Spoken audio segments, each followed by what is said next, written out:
Welcome to the new way of business. Thank you for your flexibility and understanding and for joining us for this virtual CJAMM Showcase. I'm Keith Dobbs, the new Executive Director at Criminal Justice and Mercy Ministries. I know you'll be richly blessed with the feature movie we have in store for you tonight.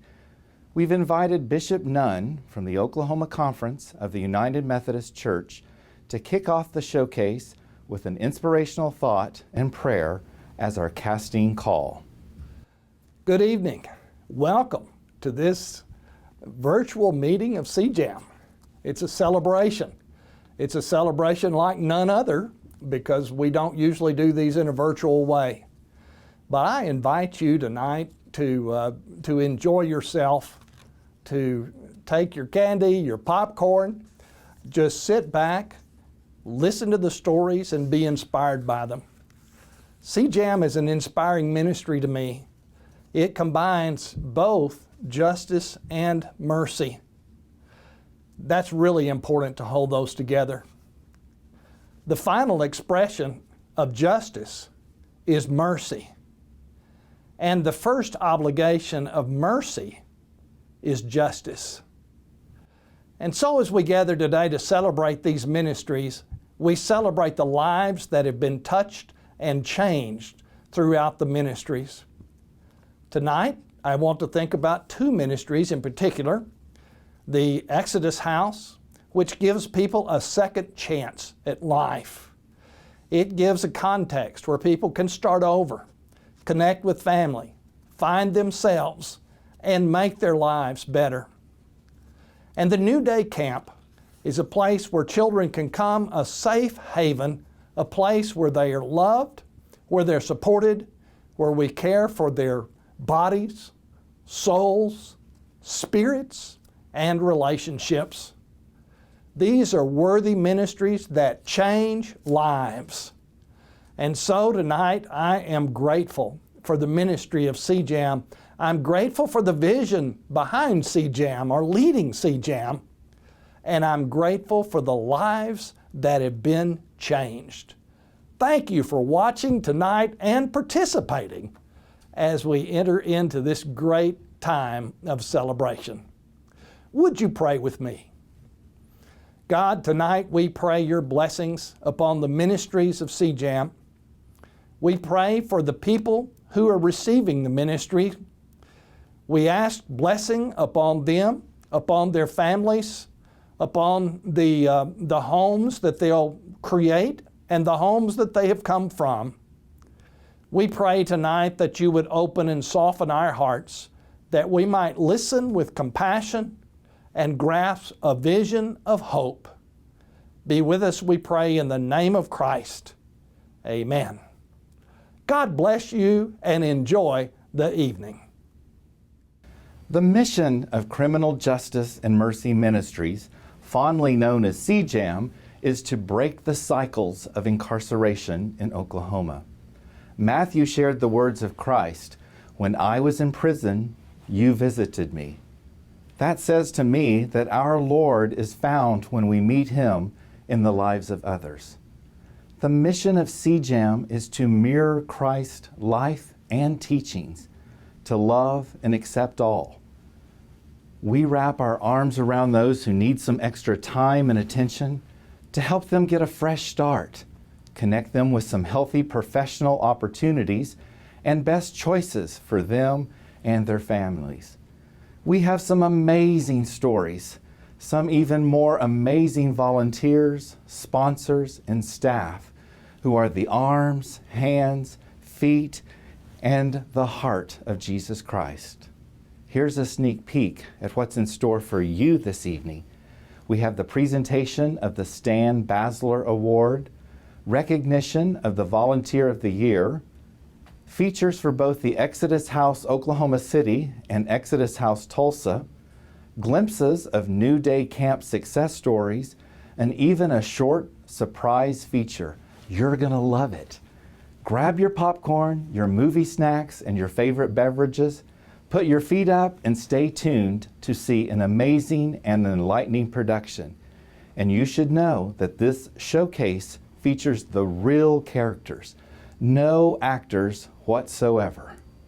Take one, action. Hi, my name is Estelle Terbifield. I'm the site director and case manager for Exodus House Tulsa. God sent me up here to Tulsa June the 1st of 2018, where I got my socks blessed off.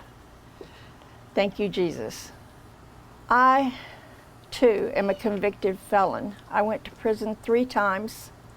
So whenever I was released to Exodus House, Oklahoma City in 2002, God showed me a different way of life.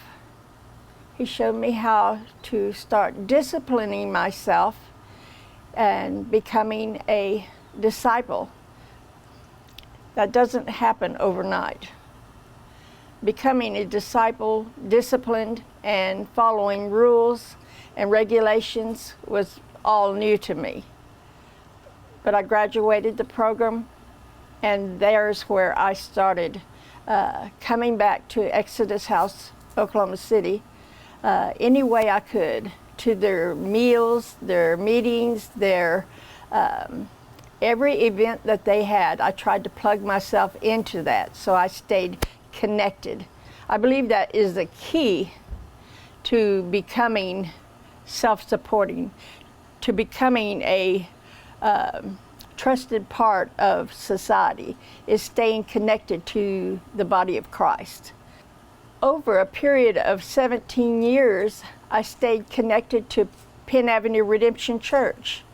I started facilitating relapse prevention classes, and that's where God started using me. I had to learn to discipline myself and pray and ask God for the topic for that day, and then I had to use myself as a transparent piece of glass and use my own experiences. This is what really grew me up, is relapse prevention. On June the 1st of 2018, I came driving up to this parking lot, got out of my car, and as soon as I hit the gate, a woman started walking across the courtyard, coming right straight at me and saying, "You must be Estelle." This woman is Kathy Kaywood.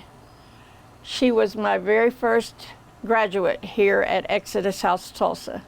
I am so proud of this woman. Hi, my name is Kathy Kaywood, and I am a graduate of Exodus House. I graduated a year ago last May, and the Exodus House did a lot for me. It helped me build my foundation to live my life on. I've been to prison twice. Both times was drugs, and the first time was back in the 90s, and I went back home when I got out. This time I thought I've got to do something different because the first time didn't work. So I did a lot of praying about it and asking around about, things that's available in Tulsa. And they said, well, what about the clean and sober living? I'd never heard of a clean and sober living. And, and so I checked some of them out. Well, I chose the Exodus House after a lot of praying. Exodus House kept coming to me, and so I filled out an application there, and I got accepted. And I was there for 13 months, and it was awesome. It helped me build my foundation so I could have a firm foundation to live on. My life is so much better, clean and sober, and that is my goal in life. Exodus House is faith-based and has lots of good programs, a good church to go to. The church has programs, and it's a godly place to live and learn a new way of life, being clean and sober. So now I'm starting a new chapter in my life. I've got my firm foundation. That's the main thing. And this October 3rd, I'll have 5 years clean and sober that I'm very proud of, and I plan on staying that way. I'm just thankful for everything the Exodus House did for me. If you truly have the desire to stay clean and sober, you need to get in a clean and sober living, and you need that atmosphere so you can build on, so you can build that foundation, because you have to have that foundation. You have to have God in your life, because if you don't have God in your life, it's just not going to work. I'm just thankful to be here. God is good to me. He blesses me each and every day. And these people that has come in my life are also blessings to me. We have another inspired success story from Exodus House Tulsa. Here's Tara Morris. My name is Tara Morris. I have been a participant and a graduate of Exodus House. I graduated a month and a half ago. I got out November 4th with Governor Stint and the commutation. I came here directly after that. It was a great transition to reestablish myself into society. The best part of it was getting to go places with Estelle and let her guide us through the things that we need to do to get back inside, like get our driver's license, to get us hooked up with everything that we need, such as food stamps, CEO, which helps us get a job. I'm now working at Comfort Inn at the front desk, and I love it. And it is all due to Estelle and CEO. When I got here, there are programs. There are church programs and there are regular programs, and they are all wonderful. With the grace of God, I am here. I knew I would be here. I knew I'd finish the program. The experience has been unreal. A lot of unfortunate circumstances is why I got to prison. I went there 3 times. The first 2 times I went home. I can't go home again. Came here to Tulsa. Tulsa is a new beginning for me, so this is a new start for me. Every time I went home and I was around the same people, it's a small town, so I knew everybody. They all knew me. They knew where I lived. I knew where they lived. And so it wasn't a very convenient place, a very good, healthy place for me to go back to. So now that I'm in Tulsa, it's a new start and a new beginning. I graduated, and now is the big day to move out. I get to move out today. I'm going to my own apartment. My very first own apartment is exciting and nervous at the same time, but I can't wait to get there. Everything fell into place whenever I got my routine down. I had to get a routine. I got a job. I started working, and everyday life of working and getting a job and then coming home and to be a normal person is awesome. It's the best feeling in the world to start getting a paycheck and be self-sufficient and doing it for yourself. It is a great experience. Exodus House is the best place to be. The reason is the caring, the loving, the support that they give you, the hope. They never let you stay down. They always pick you up. The church programs, all the people there are there for you. So there's not just 1 or 2 people there for you. There's a group of people, and the group of people hold you up and they support you.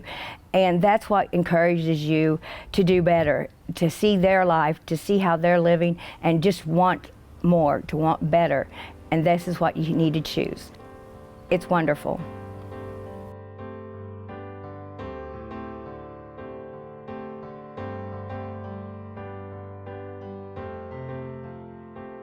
Hi, my name is Robin Wirtz, and I'm a former graduate of the Exodus House. I came here in 2007 and graduated the program 6 months later. I was asked to come back in 2009 as a case manager, and then in the last 4 years I've become the site director. I learned a lot while I was here, and this program saved my life. I have 16 years sober now, and it's all because of this program.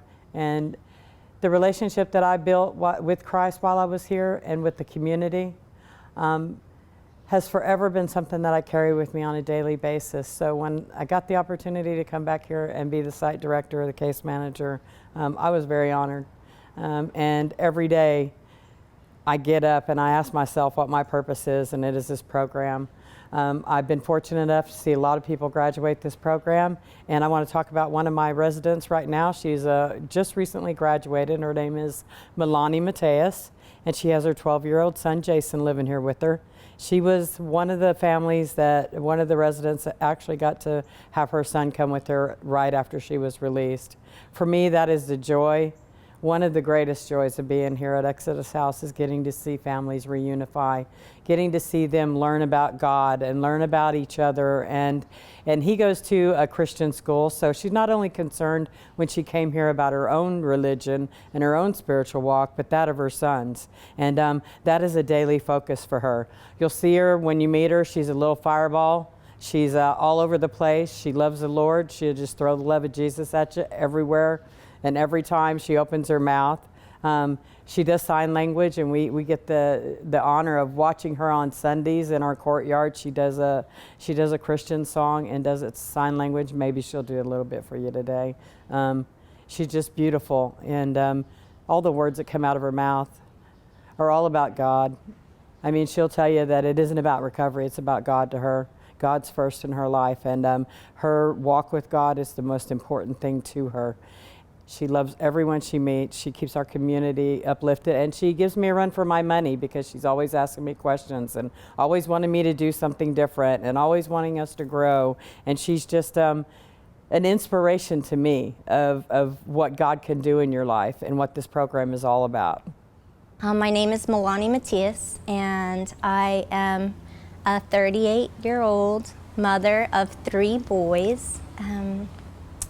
I grew up on the streets of San Jose, California, and I was entered into foster home at the age of 11. I had a good family life before then, and in some regards, I had a good family in the foster homes. However, things don't last forever, especially in temporary satellite homes or group homes. You get moved around a lot, and I remember things being very unstable.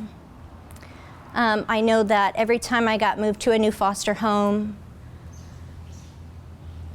your clothes didn't come with you until afterwards, but by the time they got to you, they were pretty much gone. And I remember there being locks on refrigerator doors, and I'm not saying that's how it is for all places. There are grand places.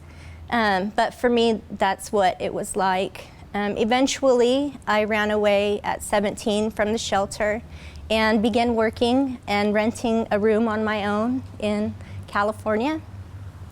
Some of my family had moved up to Oklahoma, so I followed them up here when I was 18 and able to leave the state. It was in Oklahoma that I found myself in a lot of trouble.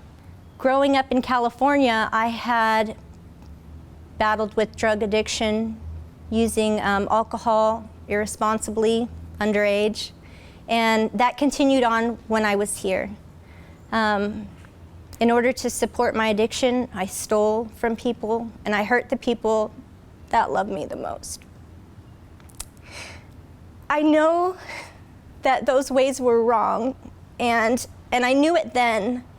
However, when you don't know how to live differently, you don't know how to live differently. When it's all that you knew, it's all that you knew.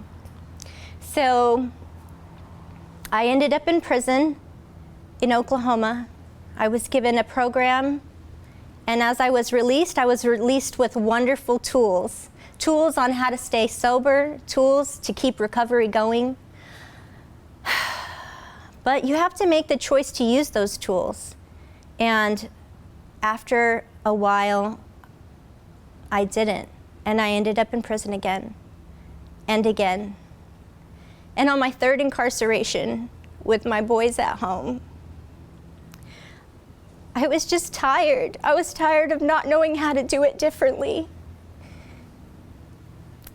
During my last incarceration, I took a college course at Victory Bible College, and I received my associates in theology. And I learned about who God is and what He can do for you. I had always heard about him, but I never knew him. I never had a relationship with him. And even in the beginning, I went in as a skeptic. I went in as just with ignorance, trying to prove everything wrong, questioning everything, until one day I just thought, whatever you want, I'll do it. I won't ask anymore, because really, who could understand a God that big, and who would want to? So as my time to leave approached, I began writing Sober Living Homes, and after denial and denial and denial, I just gave it to God, and I said, Lord, you're going to open the door where it needs to be opened. And one day I got an acceptance letter from Robin Wirtz at the Exodus House. The incredible thing is, there are no sober living homes that accept mothers with their children. And this place did. So the blessing was that all those places had denied me, but that there was this one place in Oklahoma City, right where I needed to be, right at the perfect time, that was willing to take me and my son. So upon arrival, she walked with me. She held my hand. She let the Lord live through her. She was a vessel for His will, and she took me step by step to get my ID, to receive my license, all these daunting things. When you get home after being gone for 4.5 years, everything has changed and it's overwhelming. But she allowed me to just sit and be in peace in my apartment. I had furniture. I walked into a refrigerator full of food. There was electricity and toilet paper and towels and shampoo and anything I could possibly need, it was there.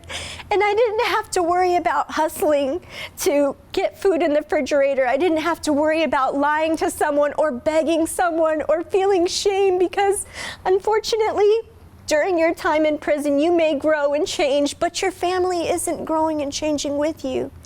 Not always.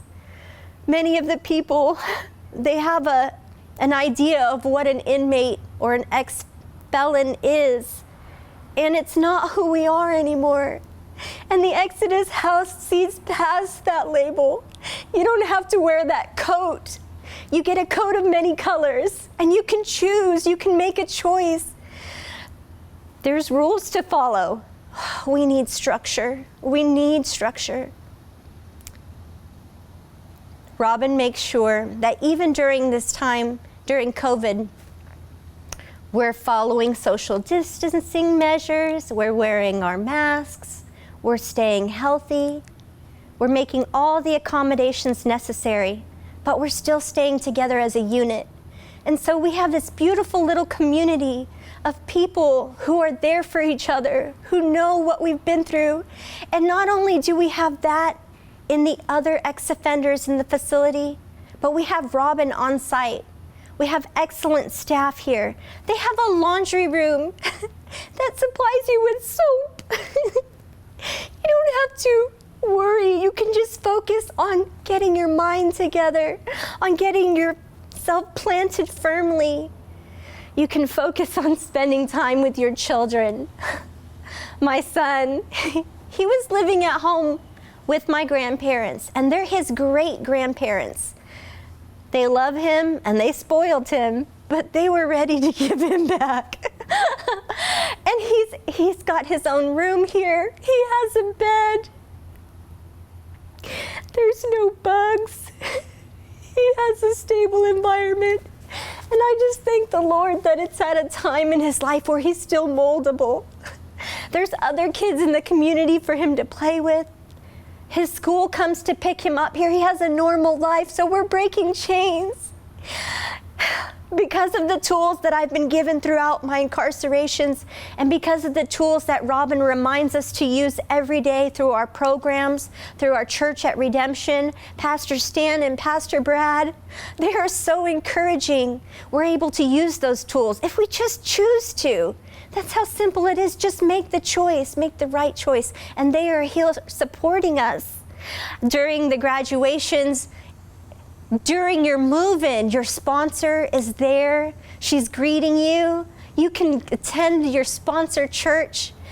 They're there anytime you need them. You can call them. Do you need a sponsor, an AA sponsor? Do you need food? Do you just need someone to listen to you? That's what these sponsors do. And we need your help. If you're truly interested on letting the Lord work through you, we need your help. Because there is no program like this. This has changed my life. It's changed my son's life. He's a normal boy. My family can trust me again. Of course they want to trust you when you get home, but there's time to prove that you're not just going to talk the talk anymore, but that you walk the walk. And unfortunately, we've burned so many bridges that they're not willing to be that hand anymore. But when they see that we're doing it on our own, they might not know the support that you are being behind us, but they see us for who we want to be, who we always could be, who we can be. I can't thank you enough to all of you who have already been a great support. I can't thank God enough for forgiving us 70 times 7 and for teaching us how to live in a way that is pleasing to Him. By showing us the example through Robin, through the Exodus House, through our directors, through our maintenance men. They surround us with love. My son and I have never been closer, and it's because we have a home, and it's because you made that possible.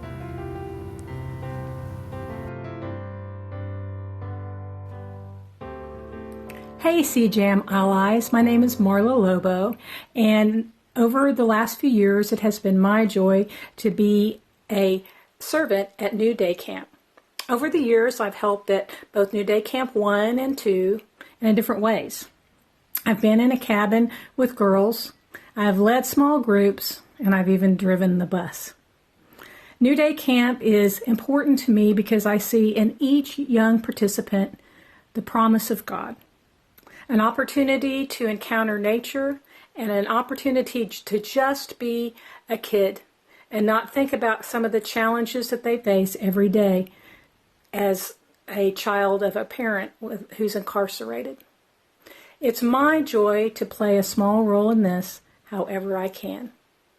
I think we can best hear this in some of the stories from our campers.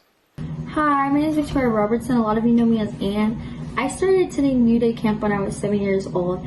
I was a camper until I was 14, and then at 15 I became an LIT, which is a leader in training. I am currently now 18. The highlight of my very first experience at New Day Camp was hanging out with the deans. I got to hang out with Mike and Gary for a full day. And let me tell you, they became like my camp best friends. What I learned from camp that I use every day is to be grateful for another day that God gave us. Even if it's not how you wanted it to turn out or it could be better, it's still another day that God blessed you. If I could give anyone advice that is considering attending New Day Camp for their very first time, is that it changes your life forever.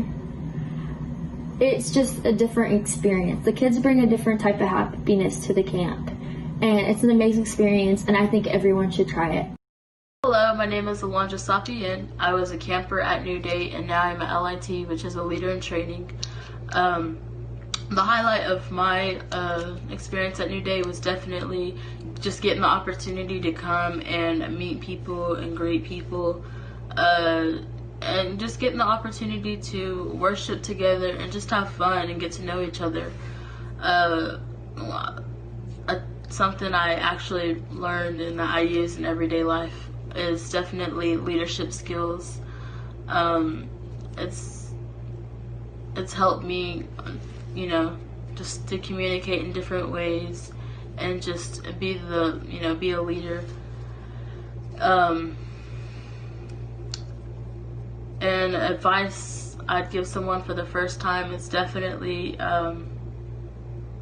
enjoy every second. It's definitely a life-changing experience. It was for me. It's definitely an opportunity to to realize how, you know, how life is, and just how great it is for someone to be there for you, you know. My name is Dayon. My name's Kismet. And we were both campers when we were 8 years old. We've been going to camp ever since. It's probably our favorite time of the summer. I mean, we look forward to it. We text each other about it multiple times. We love being here. We love giving back. And just to be able to show those kids the relationships we bonded when we were younger, and to be able to bond with them is such a great feeling. So yeah, we came back when we were 15 to be LITs, and now we're adult leaders. And like she said, I think we just like changing people's lives, just like the feeling that we just actually did something to the kids. So this year we decided to take on a class, and we're teaching a class now, just letting the kids know that we understand them, and that, you know, like, we understand the situation that they're in, because we've been there before. So yeah, the class that we're teaching is called Challenges, and basically we just are telling kids about the challenges that we faced and how we're in the same situation that they're in, because as a camper, all these adults, you don't really think they understand you. So I just we just want to know tell them that we understand the situation. You know, we're not just saying that we understand it. When we say we understand it, we literally understand it. So yeah, it's hard to connect to people when you think that they've never been through this. How do they know what I've been through? How do they know what I feel? Well, you have some of us younger leaders, and even the LITs at New Day 1, who just know what they've been through, and we can talk to them on a different level than some of these people who literally have no clue. So I remember coming to camp because like I said, we were around a bunch of people that had the same circumstances as us, and we always used to do fun things. I'm gonna see, my favorite memory probably was tubing. I think when I came to camp, that was the first time I actually went tubing. I had never been tubing before, and ever since then, I always been with Mom, can we go tubing somewhere? Cause yeah. My favorite memory is probably a couple things. I really like having a leader one year and then coming back the next year and they're still there. I feel like that's really good, is knowing people don't just go a year and then give up on you all of a sudden. I feel like that's the best thing, because these kids need those relationships that are going to stick with them, and constant relationships. So I think that's my best memory is having so many people in and out of my life, and knowing that camp is always here, these counselors are always here. There's still some people that came here from when we were 8 years old, and now we're leaders with them, so it's nice to be able to talk to them and still have that relationship. Touching lives. Thank you for sharing your stories. As the new executive director, I was excited to learn some of the success stories of Criminal Justice and Mercy Ministries. One that we would like to showcase is Shane Vaughn, a graduate of Exodus House, Oklahoma City. I'm not going to lie to you, I got a little misty when I recently heard Shane share his story. I've known Shane Vaughn for probably 12, 13 years now. And I remember the first day I met him, he came into my office, and it was after a bad storm, and he had asked me, you know, how the place was, did it need anything, was there any leaks? And I'm thinking, should I know this guy? And he goes, yeah, I'm a graduate here. And from that time on, every time there's a storm, I'll probably see him later today checking on Exodus House, but he's been a very big part of Exodus House. He volunteers, he takes guys to AA meetings, he gives them jobs. He also is at Redemption. He goes there and volunteers there, transporting the inmates on Thursday nights to church. And he also is just a mentor and a spiritual guide for everybody there that comes through there, and for me. I'm very honored to present this Stan Basler Volunteer of the Year Award to Shane Vaughn.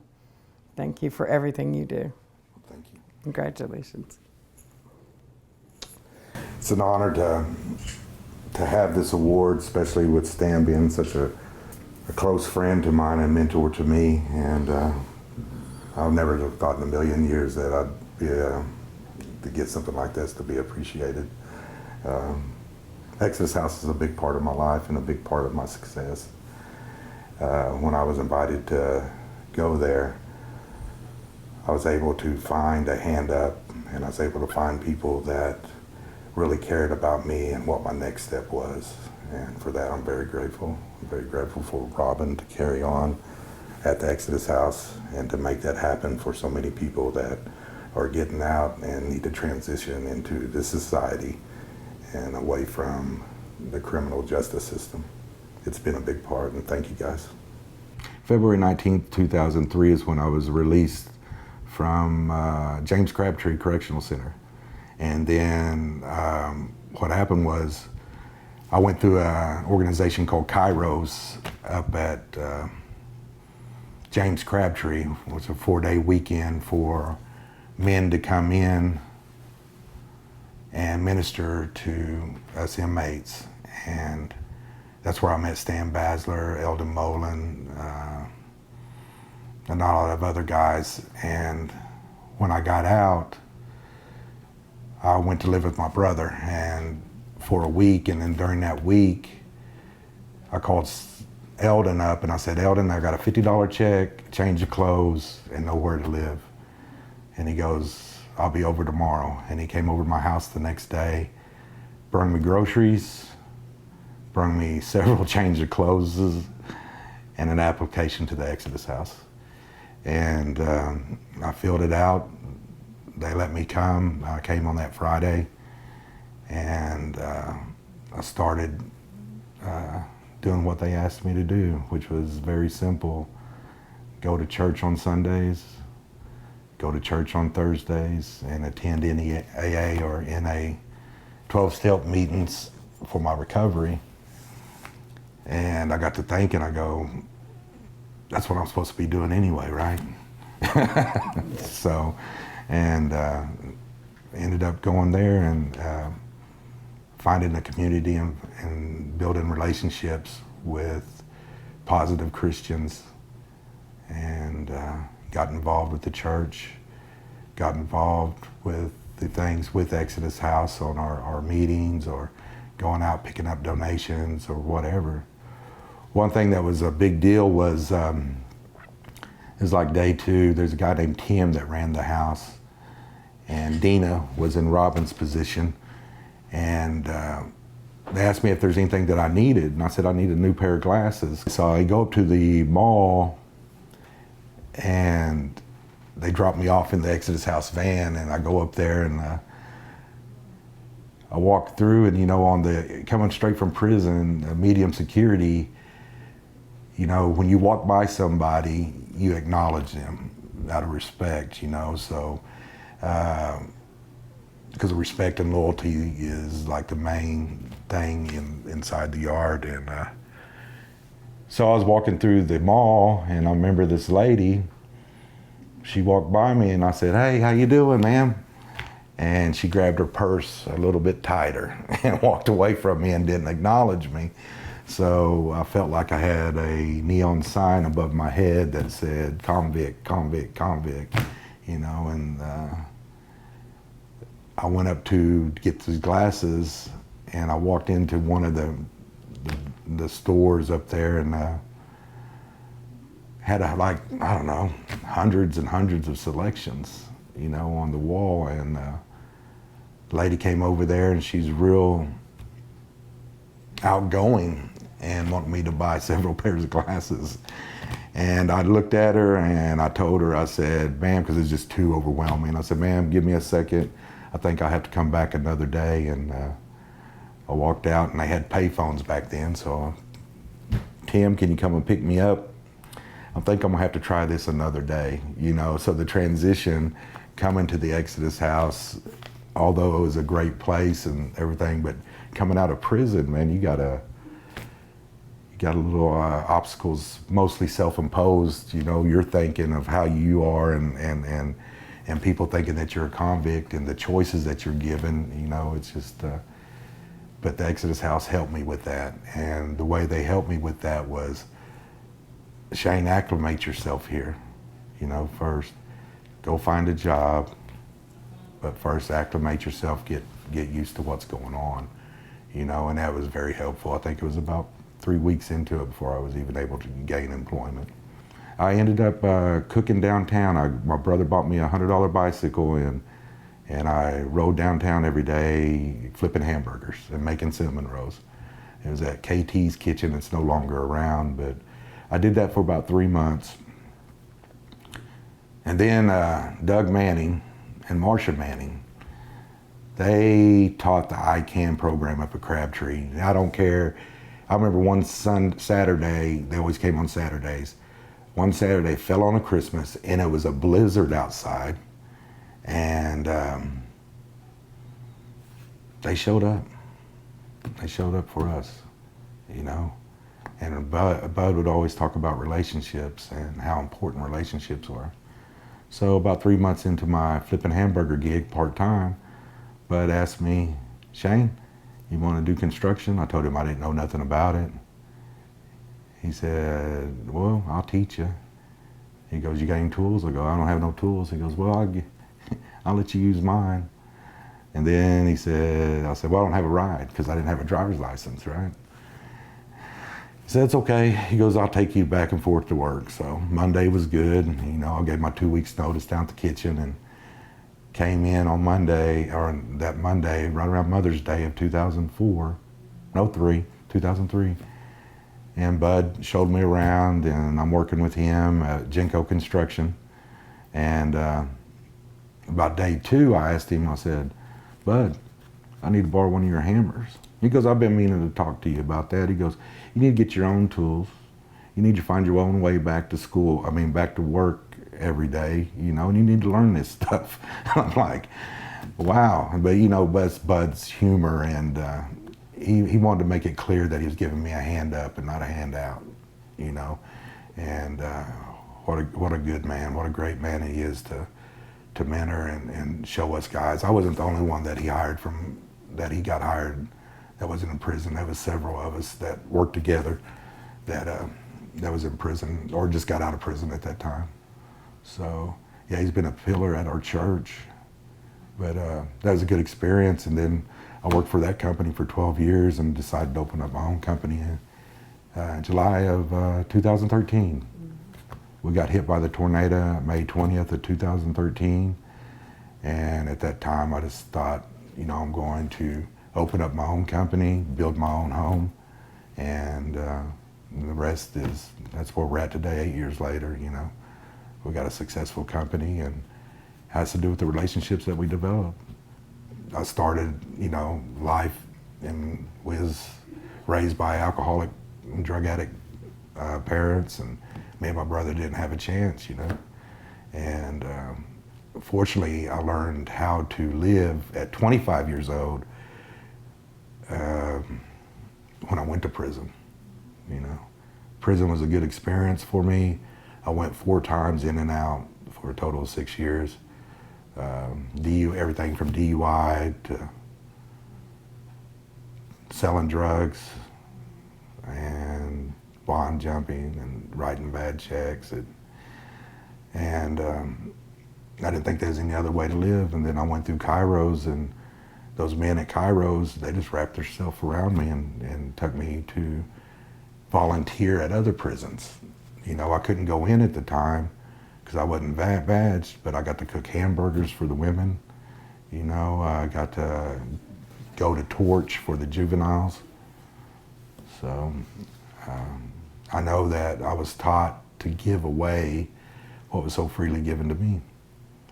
And in doing so, I've had a very, very good life doing that, you know. Well, you got a new life when you get out, so you're going to be, there's only so much time in the day, so if you can commit to going to church a couple times a week or going to meetings or something that is positive in your life with a fellowship that is like-minded, then you're going to spend a lot of time there, and you're going to spend a lot of time working, so you really don't have time to go out to your friends. I think that my brother came over one day after several years of not seeing him, and he was drinking beer, and he said, the reason I ain't came over is because I drink and you don't. And I told him, I said, I don't have a problem if you drink. I got a problem if I drink, you know? But for someone newly sober or newly off the drugs, it's probably not a good idea to be around that stuff, you know, go to a bar or anything like that, but just fill your days, you know, and be around other people. So many people want to help people that's getting out of prison, you know, Exodus House. They want to help. They want to help, so there's just showing them that there is other people that love them and that's there for them and that will give them that chance, you know. My employer at Genco, he had no reason. He was an ex-con, you know. He hired me because of Bud's recommendation, right? And then Bud trained me, and I just followed their footsteps. That's one thing about the Kairos program is they just don't stop right there by saying, hey, all right, have a good day. You know, they follow up, they see you, they get you involved. And I think that's very important, to stay active in something that meant so much to you, you know, that was freely given to you. So many of us been told that we're a zero, and it don't mean if you're in prison or not, but we've been a zero all our life, or we're losers, or that you're never going to make anything. And after a time, maybe as individuals, we believe that, you know, and that's not the case, because I know that God loves us no matter what, and He's here for us. Did I feel unworthy when Robin told me that I was going to get this? Of course I did, you know. I just did, but then I look at, you know, just following in other Christian men that taught me how to live His footsteps is what I did.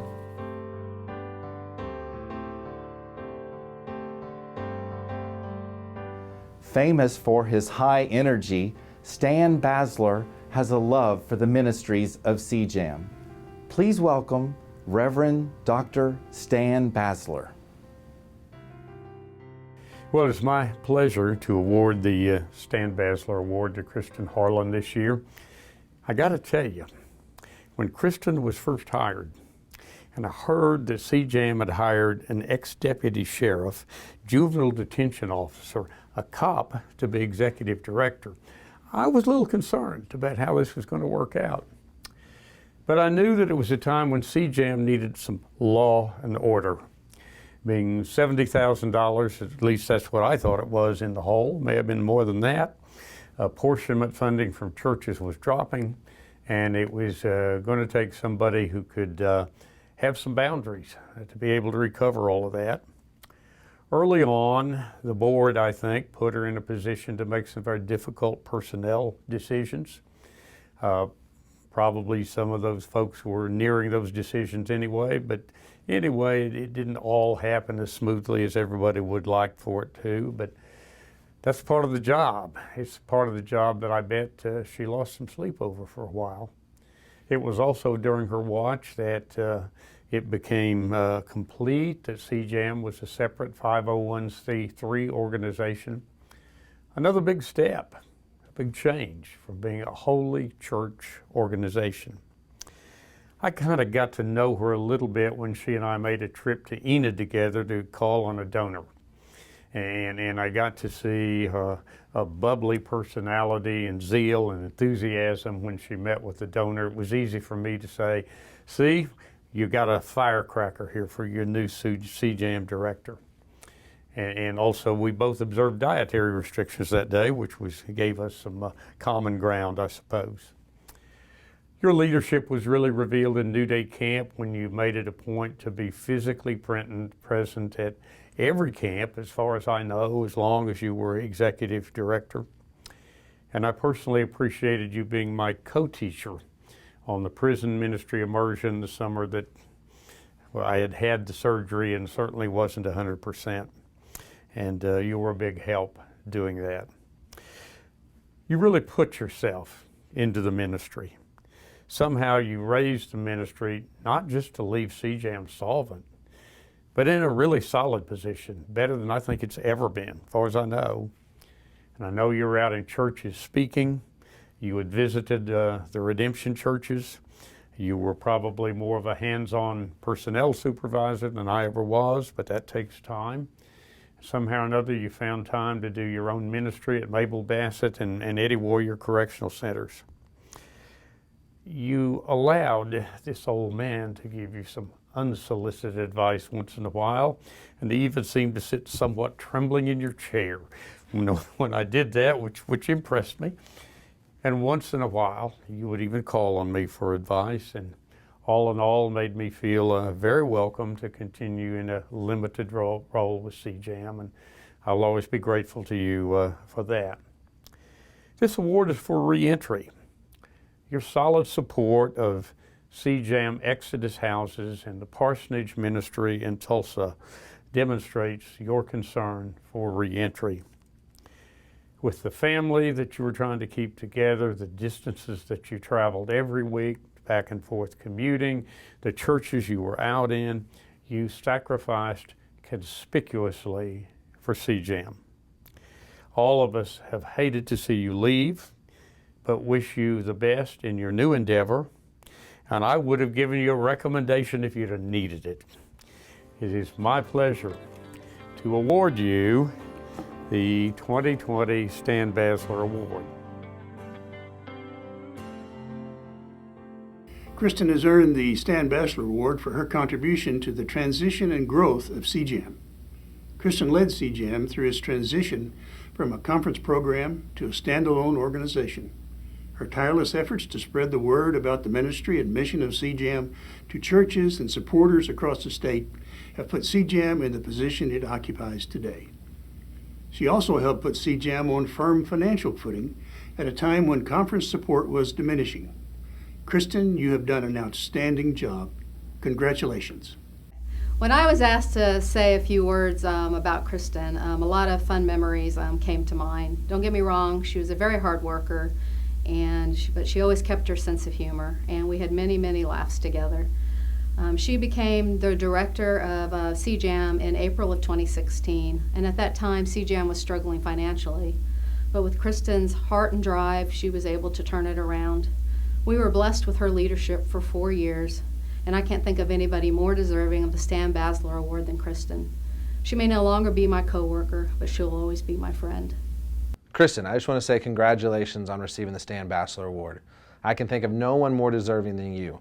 Over the last several years, I have been honored to work with you side by side and see the way you think, your heart, your mission, and your passion for serving CJAMM.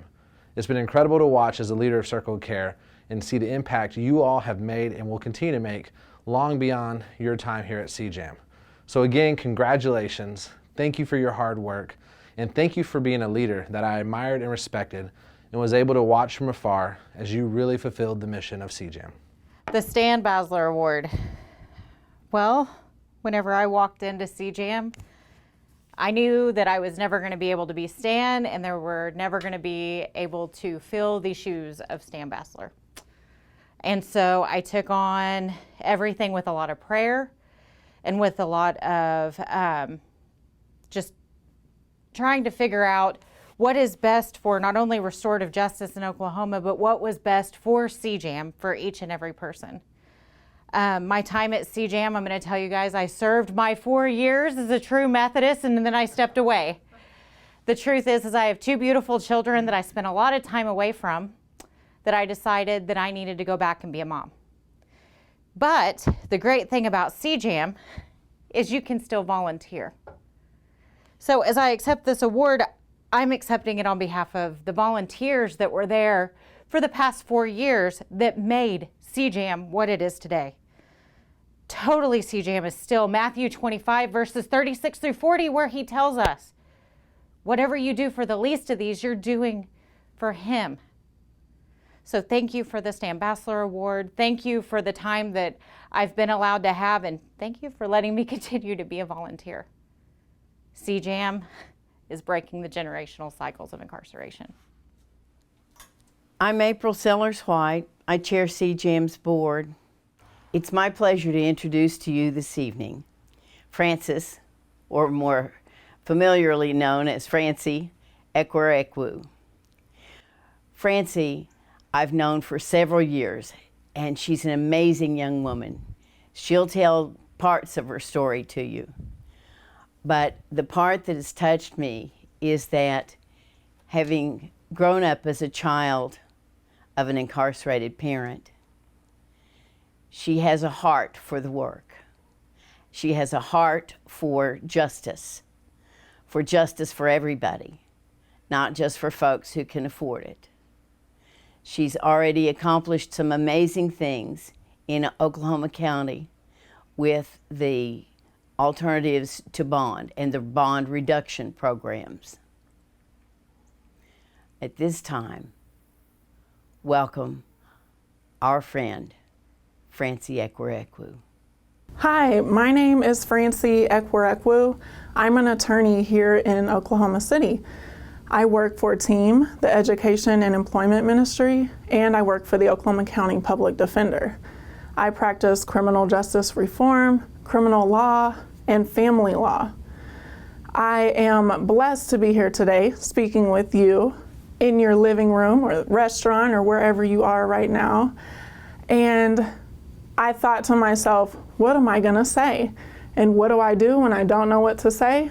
Well, of course, I asked my best friend, my 7-year-old son, Samson. He always knows exactly what I should say. This time, I asked Samson, you know, baby, what should mommy talk about? And he said, well, let's see. Reptiles, love, penmanship, or what you usually talk about, Mama, breaking people out of jail. And I said, of course, those are all great, wonderful ideas. I think I'll settle for reptiles and penmanship.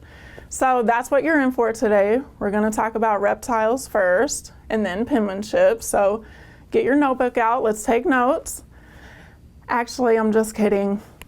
What that taught me when I asked Samson that question, and what it teaches me every time, is that kids are so funny, so amazing, so wonderful. They're so giving, thoughtful, and they're so innocent. They have no idea what they're saying or what they're feeling half the time, or what world really exists around them, but they're very pure in their innocence. And that innocence is often challenged and threatened by our criminal justice system. Our criminal justice system has much room for improvement, and that's what I am here to talk to you about today in a few personal and professional contexts.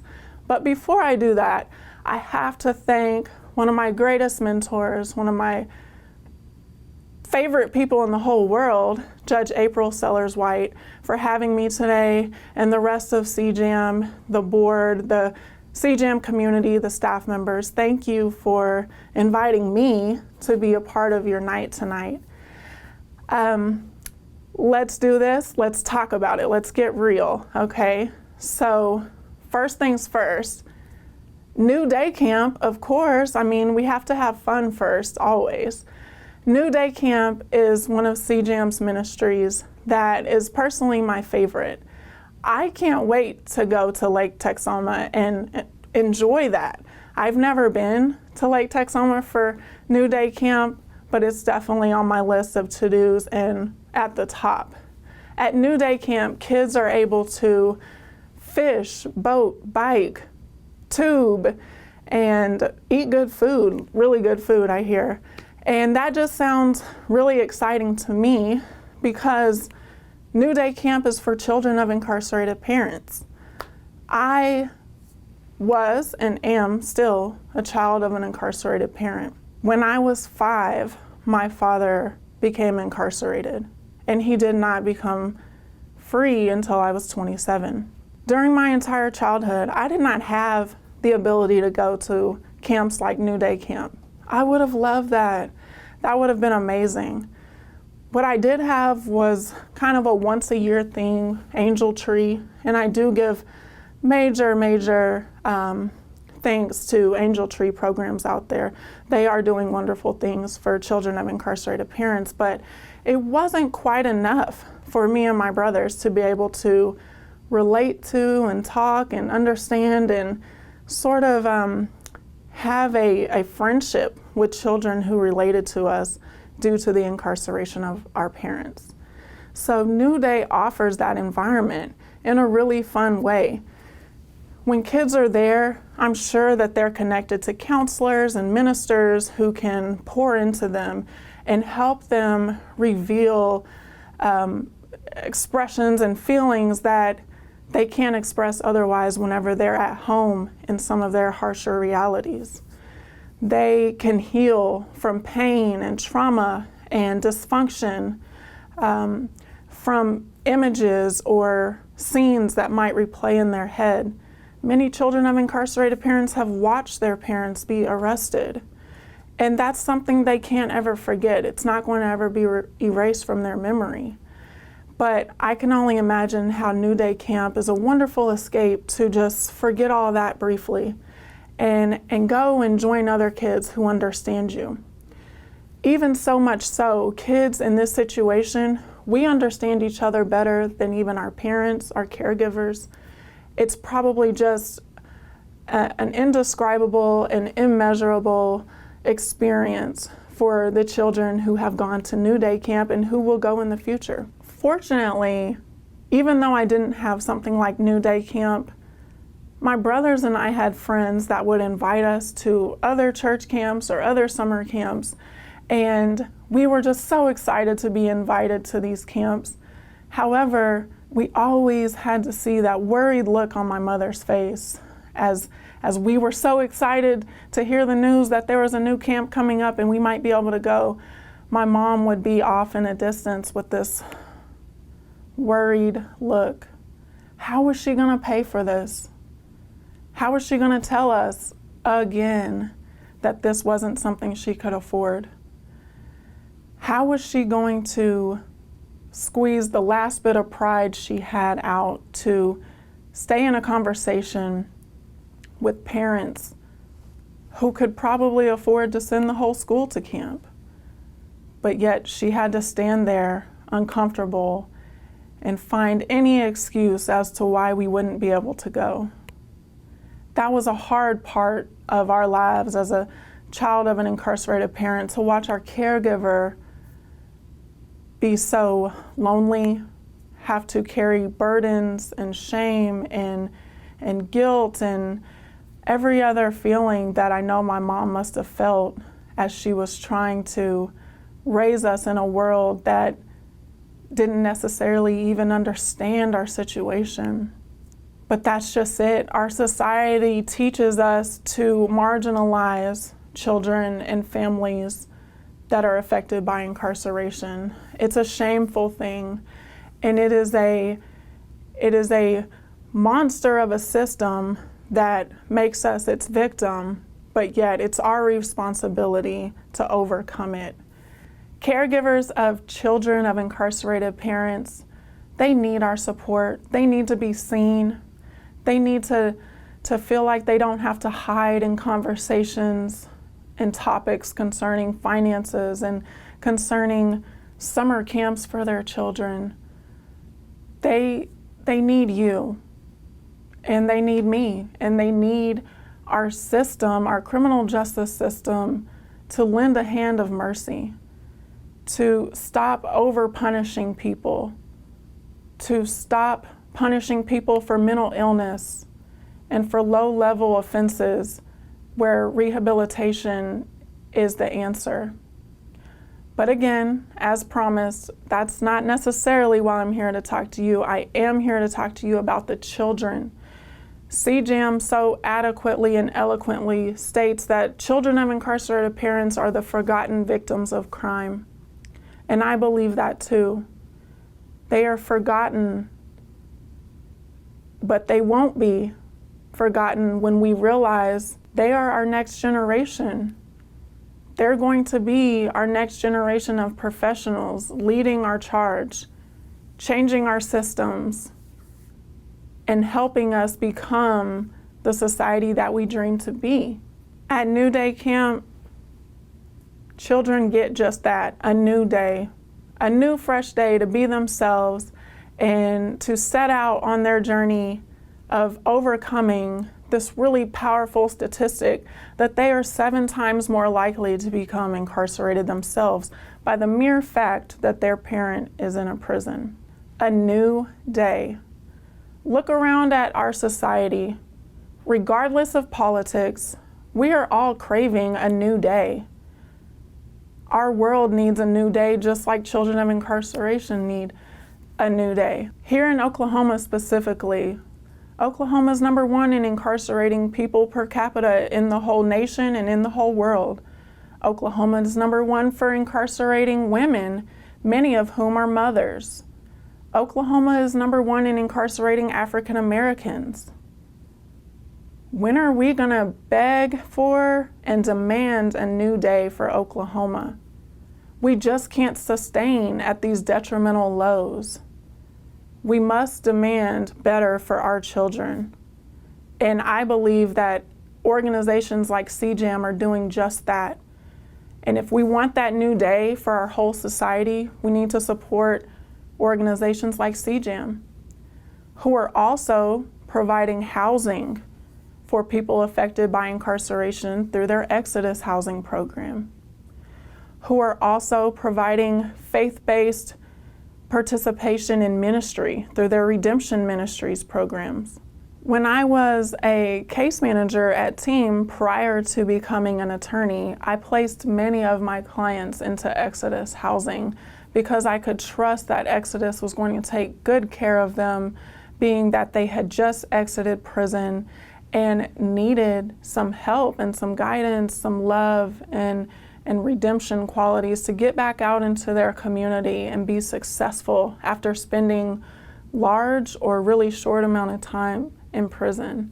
And one of the things I loved most about Exodus is that the clients that I sent there loved it. They're the best critics and supporters of anything, and the fact that they came back loving it and loving the staff that worked with them and feeling loved and accepted, that meant more to me than anything.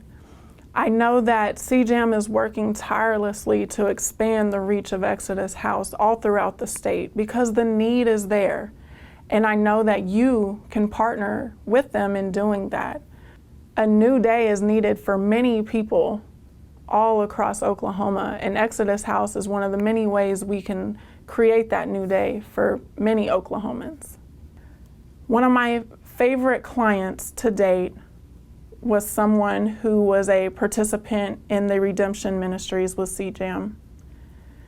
She was freshly out of prison, excited to start her new life, full of bubbly fun and a bright smile, and a new job right under her belt buckle.